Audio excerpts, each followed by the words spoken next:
की करेंगे सारे शर्म करते रहना कर करेंगे कोई काम कीता किथे दर्शनो किथे दर्शनो करो चल जा काम दे ਇਹਨੇ ਚੇਤਾ ਤੈਨੂੰ ਬਖਸ਼ਿਆ ਨਹੀਂ ਸ਼ਰਮ ਕਰ ਮਾੜੀ ਮੋਟੀ। ਪਿੰਡ ਭਗੌਰਾ ਵਿਖੇ ਉਸ ਸਮੇਂ ਹੰਗਾਮਾ ਹੋ ਗਿਆ ਜਦੋਂ ਇੱਕ ਵਿਅਕਤੀ ਬੁਲਟ ਮੋਟਰਸਾਈਕਲ ਤੇ ਆਇਆ ਤੇ ਘਰ ਵਿੱਚ ਦਾਖਲ ਹੋ ਕੇ ਕਮਰੇ ਅੰਦਰ ਪਈ ਔਰਤ ਨੂੰ ਤੇਜ਼ ਧਾਰ ਹਥਿਆਰ ਨਾਲ ਹਮਲਾ ਕਰਕੇ ਮਾਰ ਦਿੱਤਾ ਤੇ ਬਾਹਰ ਬੈਠੇ ਸੱਸ ਸਹੁਰੇ ਨੂੰ ਜ਼ਖਮੀ ਕਰ ਦਿੱਤਾ। ਪਿੰਡ ਵਾਲਿਆਂ ਨੇ ਉਸ ਨੂੰ ਫੜ ਕੇ ਪੁਲਿਸ ਹਵਾਲੇ ਕਰ ਦਿੱਤਾ। ਪੁਲਿਸ ਮੁਤਾਬਿਕ ਮ੍ਰਿਤਕ ਆਸ਼ਾ ਰਾਣੀ ਦੇ ਪਤੀ ਹਰਦੇਵ ਜੋ ਕਿ ਰੇਲਵੇ ਵਿੱਚ ਸੀ, ਉਸਦੇ 3 ਬੇਟੇ ਹਨ, ਤਿੰਨੋਂ ਵਿਦੇਸ਼ ਵਿੱਚ ਹਨ। ਇਹਨਾਂ ਦੋਨਾਂ ਦਾ ਅਕਸਰ ਝਗੜਾ ਰਹਿੰਦਾ ਸੀ। ਪਿਛਲੇ ਕੁਝ ਦਿਨ ਪਹਿਲਾਂ ਹੀ ਇਹਨਾਂ ਦਾ ਝਗੜਾ ਹੋਇਆ ਸੀ ਤੇ ਜਿਸ ਦਾ ਫਗਵਾੜਾ ਥਾਣਾ ਵਿਖੇ ਮਾਮਲਾ ਦਰਜ ਹੈ। ਅੱਜ ਸਵੇਰੇ ਹਰਦੀਪ ਆਪਣੇ ਸਹੁਰੇ ਘਰ ਆਇਆ ਤੇ ਕਮਰੇ ਅੰਦਰ ਪਈ ਆਪਣੀ ਪਤਨੀ ਆਸ਼ਾ ਦਾ ਕਤਲ ਕਰ ਦਿੱਤਾ ਤੇ ਸੱਸ ਸਹੁਰਾ ਜ਼ਖਮੀ ਕਰ ਦਿੱਤਾ। ਪਿੰਡ ਵਾਲਿਆਂ ਨੇ ਹਰਦੀਪ ਨੂੰ ਫੜ ਕੇ ਪੁਲਿਸ ਹਵਾਲੇ ਕਰ ਦਿੱਤਾ। ਪੁਲਿਸ ਮਾਮਲੇ ਦੀ ਜਾਂਚ ਕਰ ਰਹੀ ਹੈ। ਫਾਇਰ ਨਿਊਜ਼ ਹੁਸ਼ਿਆਰਪੁਰ ਤੋਂ ਦਲਜੀਤ ਅਜਨੋਹਾ ਦੀ ਰਿਪੋर्ट। जी है उन्होंने फोटो साड़ी को जो है जो मेडिकल रिपोर्ट मेरा नाम विजय कुमार है।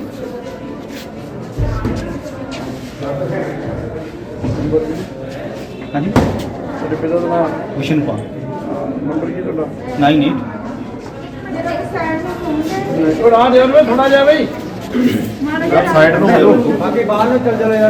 इस 10 तरीक ਨੂੰ ਸਾਡੀ ਸਿਸਟਰ ਨੂੰ ਇਹਨੇ ਕੁੱਟਿਆ ਸੀਗਾ ਜੀ ਤੇ ਸਾਨੂੰ ਕਾਲ ਆਉਂਦੀ ਹੈ ਇਹਨਾਂ ਦੀ ਹਰਦੀਪ ਕੁਮਾਰ ਦੀ। ਇਹ ਸਾਨੂੰ ਕਹਿੰਦਾ ਵੀ ਤੁਸੀਂ ਆਓ ਆਪਣੇ ਮੰਮੀ ਡੈਡੀ ਨੂੰ। ਹਰਦੀਪ ਕੁਮਾਰ ਜੀ ਕੌਣ ਨੇ ਜੀ? ਇਹ ਮੇਰੇ ਸਿਸਟਰ ਦੇ ਹਸਬੈਂਡ ਆ ਜੀ। ਤੇ ਉਹ ਕਹਿੰਦਾ ਵੀ ਤੁਸੀਂ ਪਰਸਨਲੀ ਤੁਹਾਡੇ ਨਾਲ ਕੋਈ ਗੱਲ ਕਰਨੀ ਵੀ ਤੁਸੀਂ ਫਗਵਾੜੇ ਆਓ ਤੇ ਆਪਣੇ ਮੰਮੀ ਡੈਡੀ ਨੂੰ ਨਾ ਦੱਸੋ ਇਹ ਗੱਲ, ਕਿਉਂਕਿ ਉਹ ਕਹਿੰਦੇ ਵੀ ਹਾਰਟ ਦੇ ਪੇਸ਼ੈਂਟ ਐਵੇਂ ਉਹ ਟੈਨਸ਼ਨ ਲੈ ਜਾਣਗੇ। ਇਸ ਕਰਕੇ ਤੁਸੀਂ ਉਹਨਾਂ ਨਾਲ ਨਾ ਕੋਈ ਵੀ ਗੱਲ ਕਰੋ, ਤੁਸੀਂ ਦੋਨੋਂ ਸਾਨੂੰ ਆ ਕੇ ਸਾਡੀ ਮੇਰੀ ਗੱਲ ਸੁਣ ਕੇ ਜਾਓ। ਅਸੀਂ ਕੋਈ 10 ਵਜੇ ਦੇ ਕਰੀਬ ਅਸੀਂ ਉੱਥੇ ਪਹੁੰਚ ਜਾਂਦੇ ਹਾਂ ਤੇ ਉਸ ਤੋਂ ਬਾਅਦ ਸਾਨੂੰ ਗੁਆਂਢੀਆਂ ਤੋਂ ਪਤਾ ਲੱਗਦਾ ਜੀ ਉਹ ਤੁਹਾਡੀ ਸਿਸਟਰ ਨੂੰ ਹਸਪੀਟਲ ਲੈ ਕੇ ਗਿਆ। ਅਸੀਂ ਫਿਰ ਉਸ ਨੂੰ ਕਾਲ ਕਰਦੇ ਹਾਂ ਵੀ ਤੁਸੀਂ ਕਿੱਥੇ ਹੋ? ਕਹਿੰਦਾ ਮੈਂ ਹਸਪੀਟਲ ਆਇਆ ਹੋਇਆ। ਹਸਪੀਟਲ ਜਾਣ ਤੋਂ ਬਾਅਦ ਸਾਨੂੰ ਫਿਰ ਕਾਲ ਕਰ ਸੀਗਾ ਓਕੇ ਅਸੀਂ ਹਸਪੀਟਲ ਆ ਜਾਂਦੇ ਹਾਂ। ਹਸਪੀਟਲ ਅਸੀਂ ਜਾਂਦੇ ਪਏ ਸੀ, ਰਸਤੇ ਵਿੱਚ ਸਾਨੂੰ ਫਿਰ ਕਾਲ ਆਉਂਦੀ ਹੈ ਕਹਿੰਦੇ ਤੁਹਾਡੀ ਭੈਣ ਭੱਜ ਗਈ ਇੱਥੋਂ ਹਸਪੀਟਲ। ਫਿਰ ਅਸੀਂ ਉਹਨੂੰ ਕਿਹਾ ਵੀ ਤੂੰ ਕੋਈ ਗੱਲ ਨਹੀਂ, ਜੇ ਭੱਜ ਗਏ ਤੁਹਾਨੂੰ ਦੱਸ ਤੂੰ ਕਿੱਥੇ ਹੈਗਾ, ਅਸੀਂ ਤੁਹਾਨੂੰ ਤਾਂ ਆ ਕੇ ਮਿਲੀਏ। ਸਾਨੂੰ ਕਹਿੰਦਾ ਨਹੀਂ ਮੈਂ ਤੁਹਾਨੂੰ ਮਿਲ ਨਹੀਂ ਸਕਦਾ, ਵੀ ਤੁਸੀਂ ਇੱਦਾਂ ਕਰੋ ਬੱਸ ਸਟੈਂਡ ਜਾਓ ਜਾਂ ਇੱਧਰ ਜਾਓ ਉੱਧਰ ਜਾਓ, ਜਾ ਕੇ ਪਤਾ ਕਰੋ ਉਹਦੇ ਕੋਲ ਪੈਸੇ ਹੈ ਨਹੀਂ, ਉਹਦੇ ਕੋਲ ਉਹਨੇ ਮੁੰਦੀ ਮਾਂਦੀ ਰਿੰਗ ਪਾਈ ਆ ਸੁਨਿਆਰੇ ਦੇ ਵੇਚ ਕੇ, ਹੋ ਸਕਦਾ ਉਹ ਵੇਚ ਬੂਝ ਕੇ ਬੱਸ ਸਟੈਂਡ 'ਤੇ ਕਦੇ ਚਲੀ ਜਾਓ ਜੀ। ਸਾਨੂੰ ਨਹੀਂ ਮਿਲਿਆ। ਅਸੀਂ ਸਾਰੇ ਲੱਭਦੇ ਰਹੇ ਇੱਧਰ ਉੱਧਰ, ਉਹ ਨਹੀਂ ਸਾਨੂੰ ਮਿਲਿਆ।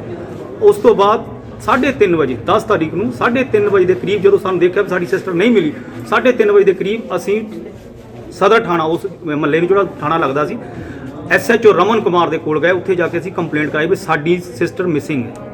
ਅਸੀਂ ਨਹੀਂ ਕਿਸੇ ਦੇ ਉੱਤੇ ਕੋਈ ਬਲੇਮ ਕੀਤਾ, ਕਿਸੇ ਤੇ ਅਸੀਂ ਕੋਈ ਇੱਦਾਂ ਦੀ ਗੱਲ ਨਹੀਂ ਕਹੀ ਵੀ ਸਾਡੇ ਜੀਜੇ ਨੇ ਉਹਨੂੰ ਕੀਤਾ, ਕਿਉਂਕਿ ਸਾਨੂੰ ਇਸ ਦਾ ਪਤਾ ਹੀ ਨਹੀਂ ਸੀ ਵੀ ਕੀ ਹੋਇਆ ਕੀ ਨਹੀਂ ਹੋਇਆ। ਅਸੀਂ ਸਿਰਫ ਰਿਪੋਰਟ ਲਿਖਾਈ ਸੀ ਮਿਸਿੰਗ ਦੀ, ਵੀ ਸਾਡੀ ਸਿਸਟਰ ਮਿਸਿੰਗ ਹੈ। ਉਸ ਤੋਂ ਬਾਅਦ SHO ਨੇ ਪੂਰੀ ਕਾਰਵਾਈ ਕੀਤੀ। ਰਾਤ ਨੂੰ ਅਸੀਂ ਜੋ ਉੱਥੇ ਦੇ CCTV ਕੈਮਰੇ ਸਾਰੇ ਦੇਖੇ ਆ, ਸਾਰਾ ਕੁਝ ਚੈੱਕ ਕੀਤਾ, ਲੇਕਿਨ ਉਹਨਾਂ ਵਿੱਚ ਨਹੀਂ ਪਾਇਆ। ਦੂਸਰੇ ਦਿਨ 11 ਤਾਰੀਖ ਨੂੰ ਸਾਨੂੰ ਕਾਲ ਆਉਂਦੀ ਹੈ, ਇੱਕ ਅਣਪਛਾਤੀ ਕਾਲ ਆਉਂਦੀ ਵੀ ਇਸ ਇੱਦਾਂ ਦੇ ਲੜੀ ਲੇਡੀਜ਼ ਆ ਵੀ ਉੱਥੇ ਬੈਠੇ ਹੋਏ ਆ ਵੀ ਹੋ ਸਕਦਾ ਤੁਹਾਡੀ ਹੋਵੇ। ਅਸੀਂ ਉੱਥੇ ਪਹੁੰਚੇ, ਸਾਡੀ ਸਿਸਟਰ ਸੀਗੀ, ਅਸੀਂ ਲੈ ਕੇ ਆ ਗਏ। ਉਸ ਤੋਂ ਬਾਅਦ ਉਹਨਾਂ ਨੂੰ ਅਸੀਂ ਸਿਵਲ ਹਸਪੀਟਲ ਫਗਵਾੜੇ ਸਿਵਲ ਹਸਪੀਟਲ ਐਡਮਿਟ ਕਰਵਾਤਾ ਸੀ। ਔਰ ਜਿਹੜੀ ਰਿਪੋਰਟ ਆ ਜੋ ਮੈਡੀਕਲ ਰਿਪੋਰਟ ਆ ਉਹ ਆਲਰੇਡੀ ਸਾਡੇ ਕੋਲ ਹੈ, ਫਗਵਾੜੇ ਦੇ ਸਿਵਲ ਹਸਪੀਟਲ ਵੀ ਪਈ ਆ, ਸਾਰਾ ਕੁਝ ਹੋ ਗਿਆ ਸੀ। ਧਾਰਾ ਉਹਦੀ 307 ਲੱਗੀ ਸੀ ਦੇ ਉੱਤੇ, ਇਸ ਬੰਦੇ ਦੇ ਉੱਤੇ 307 ਲੱਗੀ ਹੋਈ ਸੀ ਔਰ ਇਹ ਭਗੌੜਾ ਹੋਇਆ ਸੀ। ਪੁਲਿਸ ਦੀ ਲਾਪਰਵਾਹੀ ਦੇ ਨਾਲ ਇਹ ਕੰਮ ਹੋਇਆ। ਅਦਰਵਾਈਜ਼ 17 ਤਰੀਕ ਤੋਂ ਹੁਣ ਤੱਕ ਅਗਰ ਪੁਲਿਸ ਉਹਨੂੰ ਫੜ ਲੈਂਦੀ ਕਰ ਲੈਂਦੀ ਤਾਂ ਆਹ ਦਿਨ ਨਹੀਂ ਸੀ ਦੇਖਣਾ ਸਾਨੂੰ ਮਿਲਣਾ। ਉਹ ਇਸ ਟਾਈਮ ਘਰ ਆ ਕੇ, ਮੇਰਾ ਵੱਡਾ ਬ੍ਰਦਰ ਉਹ ਆਪਣੀ ਸ਼ਾਪ ਤੇ ਚਲਾ ਗਿਆ ਸੀ, ਮੈਂ ਇੱਧਰ ਮਾਲਪੁਰ ਰਹਿੰਦਾ, ਮੰਮੀ ਘਰ ਸੀਗੇ, ਡੈਡੀ ਘਰ ਸੀ। ਸਾਡੇ ਡੈਡੀ ਵੀ ਸੀਰੀਅਸ ਆ, ਸਾਡੀ ਮੰਮੀ ਉਹਨਾਂ ਦੀ ਬਹੁਤ ਜ਼ਿਆਦਾ ਲੱਗੇ, ਉਹਨਾਂ ਨੂੰ ਵੀ ਰੈਫਰ ਕਰਤਾ ਹੁਸ਼ਿਆਰਪੁਰ। ਤੇ ਉਸ ਬੰਦੇ ਨੇ ਆ ਕੇ ਸ਼ਰੇਆਮ ਉੱਥੇ ਮਾਰ ਕੇ ਗਿਆ। ਔਰ 3-4 ਬੰਦੇ ਜਿਨ੍ਹਾਂ ਨੂੰ ਜਿਹੜੇ ਇਹਨਾਂ ਨੂੰ ਫੜਨ ਲੱਗੇ ਸੀਗੇ ਇੱਥੇ, ਉਹਨਾਂ ਤੇ ਵੀ ਉਸਨੇ ਬੰਦੇ ਨੇ ਦੌੜੇ ਨੇ ਕਿਰਪਾਨਾਂ ਮਾਰੀਆਂ। ਉਹ ਵੀ ਹੁਣ ਸਾਨੂੰ ਪਤਾ ਨਹੀਂ ਉਹ ਕਿੱਥੇ ਹੈਗੇ ਕਿੱਥੇ ਨਹੀਂ, ਲੇਕਿਨ ਉਹ ਵੀ ਸਾਹਮਣੇ ਆਉਣਗੇ। ਇਹ ਕਿਹੜੇ ਪਿੰਡ ਹਮਲਾ ਕੀਤਾ ਜੀ? ਭਗੌਰਾ ਪਿੰਡ ਜੀ। ਇਹ ਹਰਦੀਪ ਸਿੰਘ ਕੀ ਕਰਦੇ ਜਿਹੜੇ ਤੁਹਾਡੇ ਜੀਜਾ? ਇਹ ਜੀ ਕੋਈ ਰੇਲਵੇ ਦੇ ਵਿੱਚ ਕੋਈ 0 ਰੈਂਕ ਦੇ ਉੱਤੇ ਆਫਿਸਰ ਆ। ਕਿੰਨੀ ਕੁ ਦੇਰ ਹੋ ਗਈ ਸੀ ਤੁਹਾਡੀ ਮੈਰਿਜ ਦੀ ਸ਼ਾਦੀ ਮੈਂ ਵਿਆਹ ਹੋਏ ਨੂੰ? ਵਿਆਹ ਨੂੰ ਜੀ ਹੋ ਗਿਆ ਜੀ 30-32 ਸਾਲ ਹੋ ਗਏ ਜੀ। ਤੇ ਬੱਚੇ 3 ਆ ਜੀ। ਹਾਂ ਸਰ ਪਲੀਜ਼। ਸਾਨੂੰ ਇਨਫੋਰਮੇਸ਼ਨ ਮਿਲੀ ਸੀ कि भगौरा पिंड के अंदर लड़ाई झगड़ा होया। वेरीफाई किया तो सानू पता चलिया कि हरदीप कुमार हैगे, इन्होंने अपनी वाइफ से अटैक किया, वाइफ की डेथ हो गई है, 2 लोग और इंजर्ड हैगे। इसमें सारी डिटेल्स ली जा रही हैं और बनदी कानूनी कार्रवाई अमल में लाई जा रही है। सर ये जो हरदीप जी हैं मुलाजिम हैं, क्या मतलब कौन सा डेजिग्नेशन? अभी तक सानू इन्फॉर्मेशन मिली है कि ये रेलवेज के मुलाजिम है, बाकी असी वेरीफाई करके बताएंगे।